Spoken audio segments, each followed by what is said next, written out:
जिस नारी के ऊपर पितरों की छाया होती है, घर के बुजुर्गों की, घर के पूर्वजों की छाया होती है, ध्यान देना, वही व्रत श्रेष्ठता से कर पाती है। व्रत की श्रेष्ठता उसमें अपने आप आ जाती है। अगर उसके साथ में अगर पितरों की कृपा है, तो पूर्वजों का अगर आशीर्वाद है, तो व्रत वो अच्छे से कर सकेगी।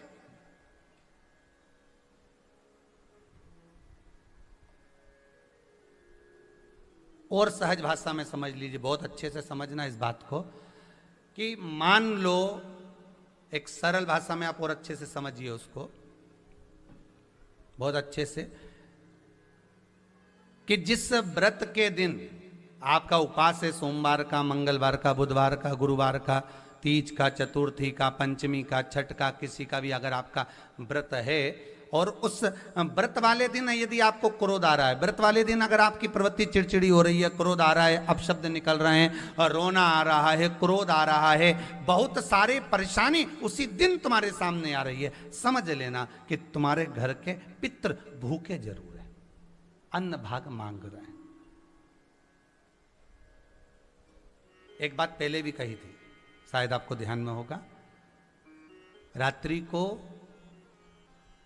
सोने के बाद, विश्राम के बाद, एक बार कहा था, आप लोगों को याद होगा, कि सोने के बाद में 2 घंटे के अंदर अगर आपकी नींद खुलती है, और खुलने के बाद यदि आपको भूख लग रही है, प्यास लग रही है, तो समझ लेना कि आपके पितर, आपके पूर्वज भूखे हैं, अन्न का भाग मांग रहे हैं, पानी पीने को मांग रहे हैं। उससे नहीं समझ सकते तो व्रत से समझो।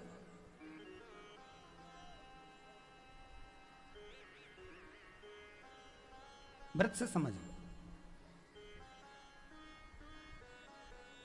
मान लो आपने व्रत किया और आपकी प्रवृत्ति चिड़चिड़ हो रही है, क्रोध आ रहा है, अपशब्द निकल रहे हैं, ताने निकल रहे हैं, या कोई कुछ कहकर चले गया, और आपकी आंखों में अश्रु भर रहे हैं, आपकी आंखों में आंसू आ रहे हैं, तो वो श्रेष्ठ व्रत नहीं हो सकता, उसमें दुख है।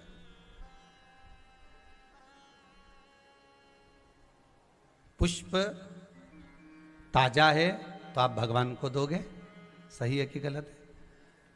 केला अच्छा है तो भगवान को दोगे, वो काला पड़ गया तो तुम भगवान को दोगे क्या? अंदर से गल चुका है तो भगवान को दोगे क्या? नहीं, आप भगवान को दोगे। कोई फल ताजा है तो आप भगवान को दे दोगे, कोई पुष्प ताजा है, अच्छा है, तो आप भगवान को दोगे। अगर पुष्प मुरझा गया तो भगवान को दोगे क्या? पुष्प बेकार हो गया तो भगवान को दोगे क्या? नहीं। उसी तरह व्रत होता है, उसी तरह हमारा व्रत है।